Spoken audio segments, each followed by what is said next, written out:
দাবি পূরণ না হয় আবারও রাজপথে নামার ঘোষণা দিল ভারতের ককরোচ জনতা পার্টি। ইরানের বিরুদ্ধে অর্থনৈতিক নিষেধাজ্ঞা শুরু করল আমেরিকা। ভারতীয় 4 কোম্পানির বিরুদ্ধে নিষেধাজ্ঞা জারি। আবারও ইসরায়েলে কয়লা রপ্তানির ঘোষণা দিল কলম্বিয়া। ইরানের বিরুদ্ধে নেতানিয়াহুর ছেলেকে হত্যা চেষ্টার অভিযোগ। যুক্তরাষ্ট্রে আশ্রয়ের আবেদনকারী অস্থায়ী ভিসা বাতিলের পরিকল্পনা করছে প্রেসিডেন্ট ডোনাল্ড ট্রাম্পের প্রশাসন। বাতিল হতে পারে প্রায় 2 লাখ ভিসা।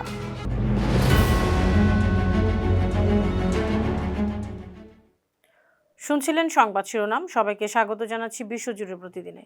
বিশ্বের বিভিন্ন প্রান্তে সবশেষ তথ্য জানাতে আপনাদের সঙ্গে আছি আমি অনন্যা চৈতি।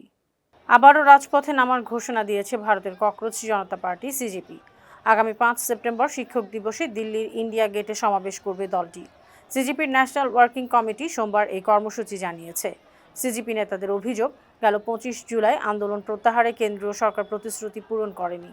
তারা শিক্ষামন্ত্রী ধর্মেন্দ্র প্রধানের ইস্তফা, আন্দোলনকারী শিক্ষার্থীর বিরুদ্ধে মামলা প্রত্যাহার এবং আত্মঘাতী নিট পরীক্ষার্থীদের প্রতি পরিবারকে 1 কোটি রুপি অর্থ সাহায্য দাবি জানিয়েছিলেন। সরকার 3টি দাবি মেনে নেওয়ার প্রতিশ্রুতি দিয়েছিল। এর মধ্যে শিক্ষামন্ত্রী পদত্যাগ করছেন, বাকি 2টি দাবি সরকার মানেনি। এ কারণে তারা রাজপথে নামবেন। কোনো শিক্ষার্থী ব্যক্তিগত পছন্দে শিক্ষা প্রতিষ্ঠানের ড্রেস কোড বা ইউনিফর্ম পরিবর্তন করার অধিকার রাখে না। এই সিদ্ধান্ত দিয়েছেন ভারতের এলাহাবাদ হাইকোর্ট। স্কুলের নির্ধারিত ইউনিফর্মের পাশাপাশি মাথায় হিজাব পরার অনুমতি চেয়ে এক ছাত্রীর দায়ের করা পিটিশন খারিজ করে দিয়ে এই রায় ঘোষণা করেছেন আদালত। ভারতের এনডিটিভি জানিয়েছে, আবেদনকারী ও শিক্ষার্থী একটি বেসরকারি স্কুলে 10ম শ্রেণীর পাঠ শেষ করে একাদশ শ্রেণীতে ভর্তির অপেক্ষায় আছেন। মায়ের মাধ্যমে আদালতে রিট পিটিশন দায়ের করে স্কুলের ড্রেস কোডের সঙ্গে অতিরিক্ত হিসেবে হিজাব পরার অনুমতির নির্দেশনা চেয়েছিলেন তিনি। আবেদনে বলেছিলেন, মাথায় স্কার্ফ পরা ইসলাম ধর্মের একটি প্রয়োজনীয় এবং অবিচ্ছেদ্য অংশ। और अचानक क्लास 11th में उसको रोक दिया गया स्कूल स्टाफ की तरफ से, स्कूल मैनेजमेंट की तरफ से ये कहा गया कि चूंकि यहाँ के ड्रेस कोड में ये स्कार्फ अलाउ नहीं है, लिहाजा आपको विदाउट स्कार्फ आना पड़ेगा। तो उसी में उसने कई एप्लीकेशंस मूव की। फिर हम लोगों ने एक यहाँ पर रिट याचिका की जिसमें माननीय उच्च न्यायालय ने हमारी दलीलें भी सुनी और कई एक हम लोगों ने नज़ीरें भी पेश की, जिसके बाद ये निर्णय आया कि नहीं, स्कूल का ड्रेस कोड अपना वो खुद निर्धारित कर सकता है और उन्होंने उसी के बिहाफ पे इसको डिसमिस किया और ये कहा कि नहीं, स्कूल जो है जनरल बच्चों के लिए कोई एजुकेशन है, वहाँ सभी धर्म के लोग पढ़ते हैं, उसमें किसी के लिए स्पेसिफिक परमिशन नहीं दी जा सकती। পশ্চিমবঙ্গের মুখ্যমন্ত্রী শুভেন্দু অধিকারী সাবেক মুখ্যমন্ত্রী ও তৃণমূল নেত্রী মমতা বন্দ্যোপাধ্যায়কে হুমকি দিয়েছেন। মমতার অভিযোগ, সরকারি দপ্তরে বসে তাকে প্রকাশ্যেই বাড়ির বাইরে বের হতে না দেওয়ার হুমকি দেওয়া হয়েছে। শুভেন্দু বলেছেন, তিনি মমতাকে বাড়ি থেকে বের হতে দিবেন না। এমন হুমকির পর সামাজিক যোগাযোগ মাধ্যমে দীর্ঘ পোস্টে মমতা বন্দ্যোপাধ্যায় জানিয়েছেন, এই ঘটনা ভারতীয় রাজনীতিতে নিম্নমানের নতুন নজির। মমতা এ বিষয়ে রাষ্ট্রপতি এবং সুপ্রিম কোর্টের প্রধান বিচারপতির হস্তক্ষেপ চেয়েছেন। মমতার এসব দাবি নিয়ে ইতিমধ্যে রাজ্য রাজনীতিতে শুরু হয়েছে পাল্টাপাল্টি আক্রমণ। তৃণমূলের অভিযোগ, ক্ষমতাসীন শিবির রাজনৈতিক বিরোধীদের কণ্ঠ রোধ করতে চাচ্ছে। ব্রিক্স সম্মেলনে যোগ দিতে প্রায় 400 সদস্যের এক বড় প্রতিনিধি দল নিয়ে ভারতে যাবেন চীনের প্রেসিডেন্ট শি জিনপিং। আগামী মাসে 12 এবং 13 তারিখে এই সম্মেলন হবে। 7 বছর পর ভারত সফরে যাচ্ছেন চীনা প্রেসিডেন্ট।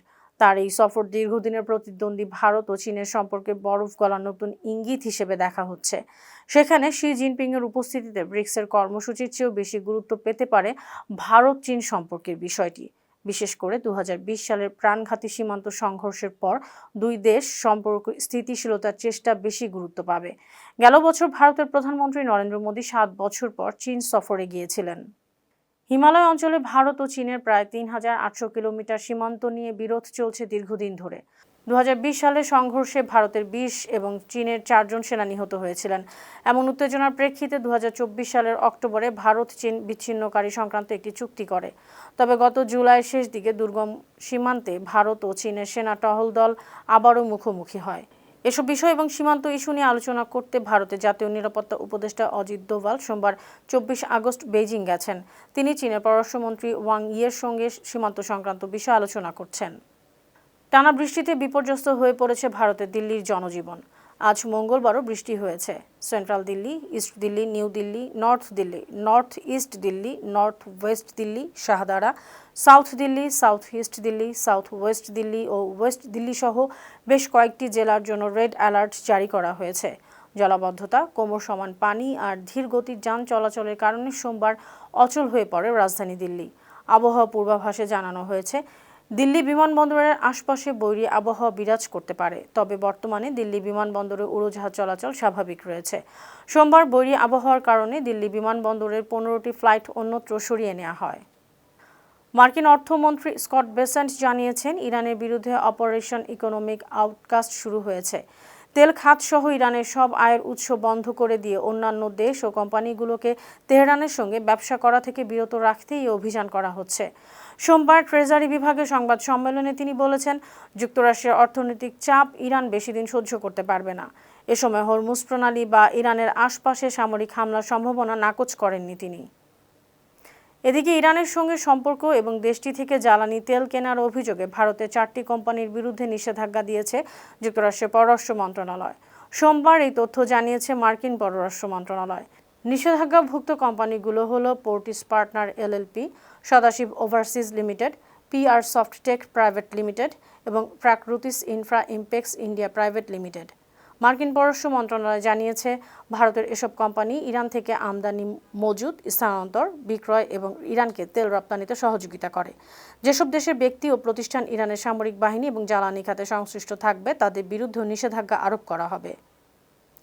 ইরানের ইসলামিক রেভলিউশনারি গার্ড কর্পসের শীর্ষ 5 জন কমান্ডারের তথ্য দিতে পারলে পুরস্কার দিবে যুক্তরাষ্ট্র। ওয়াশিংটন জানিয়েছে, কিছু শর্তে ওই পুরস্কার সর্বোচ্চ $1 কোটি হতে পারে। প্রয়োজনে তথ্য প্রদানকারীদের অন্যত্র সরিয়ে নেওয়ার ব্যবস্থা করা হবে।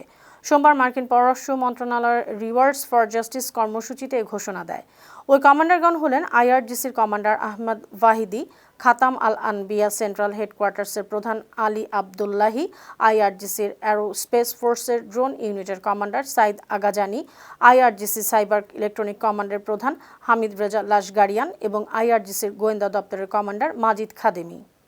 শতকরা 90% ইরানি বিয়ে করতে কিংবা সন্তান নিতে চান না। ইরান ইন্টারন্যাশনাল ইনস্টাগ্রাম পেজের জরিপে এ তথ্য জানা গেছে। জরিপে প্রায় 1 লাখ মানুষ অংশ নেন। তারা জানিয়েছেন, অর্থনৈতিক চাপ, আবাসন খরচ, চাকরির অনিশ্চয়তা এবং ভবিষ্যৎ নিয়ে তারা চিন্তিত। কেউ কেউ জানান, নিজেদের খরচ চালাতেই তাদের সমস্যা হচ্ছে। জীবনসঙ্গী বা সন্তানের দায়িত্ব নেওয়া তাদের পক্ষে সম্ভব নয়। অনেকের ইচ্ছা থাকলেও আর্থিক ও সামাজিক প্রেক্ষাপট বিবেচনা করে সিদ্ধান্ত বাস্তবায়ন করছেন না। জরিপে অংশ নেওয়া 68% পুরুষ, 2% নারী। সবচেয়ে বেশি অংশ নিয়েছেন 25 থেকে 34 বছর বয়সী মানুষ। যুক্তরাষ্ট্রে আশ্রয়ের আবেদনকারী বিদেশি নাগরিকদের অস্থায়ী ভিসা বাতিলের পরিকল্পনা করছে প্রেসিডেন্ট ডোনাল্ড ট্রাম্পের প্রশাসন। মার্কিন পররাষ্ট্র মন্ত্রণালয়ের একজন মুখপাত্র গতকাল সোমবার জানিয়েছেন, যেসব বিদেশি নাগরিক স্বল্প সময়ের জন্য যুক্তরাষ্ট্রে গিয়ে স্থায়ীভাবে থাকার জন্য আশ্রয় চেয়ে আবেদন করেছেন তাদের ভিসা বাতিল করা হবে। এ বিষয়ে হোমল্যান্ড সিকিউরিটি বিভাগের সঙ্গে যৌথভাবে কাজ করছে পররাষ্ট্র মন্ত্রণালয়। অ্যাসোসিয়েটেড প্রেস জানিয়েছে, এই সিদ্ধান্তের মাধ্যমে প্রায় 2 লাখ ভিসা বাতিল হতে পারে। এটি হবে যুক্তরাষ্ট্রের ইতিহাসে একসঙ্গে সবচেয়ে বেশি ভিসা বাতিলের ঘটনা। চলতি মাসে মার্কিন পররাষ্ট্র মন্ত্রণালয় জানিয়েছে, ট্রাম্প প্রশাসন এখন পর্যন্ত 2.25 লাখ বিদেশি নাগরিকের ভিসা বাতিল করেছে। সিরিয়ার সাবেক গ্র্যান্ড মুফতি শেখ আহমেদ বদরুদ্দিন হাসুনকে যাবজ্জীবন কারাদণ্ড দিয়েছেন দেশটির আদালত। ক্ষমতাচ্যুত প্রেসিডেন্ট বাশার আল আসাদের শাসনকালে গৃহযুদ্ধের সময় বিভিন্ন অপরাধের দায়ে তাকে এ দণ্ড দেওয়া হয়েছে। কাতার ভিত্তিক সংবাদ মাধ্যম আল জাজিরা জানিয়েছে, সহিংসতায় উস্কানি, হত্যাকাণ্ডকে সমর্থন ও সরকারি ক্ষমতার অপব্যবহারের দায়ে দামেস্কের 4র্থ ফৌজদারি আদালত হাসুনকে দোষী সাব্যস্ত করেন। হাসুন 2005 থেকে 2021 সাল পর্যন্ত সিরিয়ার গ্র্যান্ড মুফতি ছিলেন। বিচারক বলেছেন, হাসুন এবং তার নেতৃত্বাধীন ধর্মীয় প্রতিষ্ঠান আসাদ সরকারের সামরিক ও নিরাপত্তা অভিযানের পক্ষে ধর্মীয় বৈধতা দেওয়ার চেষ্টা করেছে। এসব গুরুতর অপরাধের কারণে হাসুন সাধারণ বা বিশেষ ক্ষমার সুযোগ পাবেন না। ইসরায়েলের প্রধানমন্ত্রী বেনিয়ামিন নেতানিয়াহু অভিযোগ করেছেন, ইরান তার এক ছেলেকে হত্যার চেষ্টা করেছিল। একটি ইসরায়েলি টেলিভিশনের সাক্ষাৎকারে তিনি এই অভিযোগ করেন। তবে কোন ছেলেকে, কখন, কোথায়, কিভাবে হত্যার চেষ্টা করেছিল তা জানাননি তিনি। আগামী নির্বাচনে হেরে গেলেও নেতানিয়াহুর পরিবারকে আরও 5 বছর বিশেষ সরকারি নিরাপত্তা নিয়ে আলোচনার প্রেক্ষিতে তিনি এই অভিযোগ করেন। নেতানিয়াহু বলেন, নিরাপত্তা না থাকলে শত্রুপক্ষ তাদের ক্ষতি করবে। নেতানিয়াহুর বড় ছেলে আমেরিকার মিয়ামিতে থাকেন, ছোট ছেলে থাকেন ইসরায়েলে। সরকারি খরচে বিদেশে বড় ছেলের অবস্থান নিয়ে ইসরায়েলে বিতর্ক আছে। আবারও ইসরায়েলে কয়লা রপ্তানির সিদ্ধান্ত নিয়েছে কলম্বিয়ার নতুন ডানপন্থী সরকার। শুক্রবার প্রেসিডেন্ট অ্যাবেলার্দো দে লা এসপ্রিয়েরাকে সঙ্গে নিয়ে ভিডিও বার্তায় এই সিদ্ধান্ত জানিয়েছেন কলম্বিয়ার বাণিজ্য মন্ত্রী মাউরিসিও গোমেজ আমিন। দায়িত্ব গ্রহণের মাত্র 15 দিনের মাথায় এ পরিবর্তনের মাধ্যমে কলম্বিয়া সরকার ইসরায়েলের সঙ্গে বাণিজ্যিক সম্পর্ক জোরদার করল। উল্লেখ্য 2024 সালে গাজায় হামলার প্রতিবাদে ইসরায়েলের সঙ্গে কূটনৈতিক সম্পর্ক স্থগিত করেছিলেন তৎকালীন প্রেসিডেন্ট গুস্তাভো পেট্রো। 2024 সালের আগস্টে কয়লা রপ্তানিতে কড়াকড়ি আরোপের করেছিলেন তিনি। 2025 সালের আগস্টে চুক্তি বাতিল করে রপ্তানি নিষেধাজ্ঞা জারি করেন পেট্রো। সুপ্রিয় দর্শক, এই ছিল আজকে বিশ্বজুড়ে প্রতিদিনের আয়োজনে। দেশ বিদেশের বিভিন্ন খবর নিয়ে আবার আপনাদের সামনে হাজির হব। সেই পর্যন্ত ভালো থাকুন, সুস্থ থাকুন, বাংলা টিভির সঙ্গে থাকুন। ধন্যবাদ।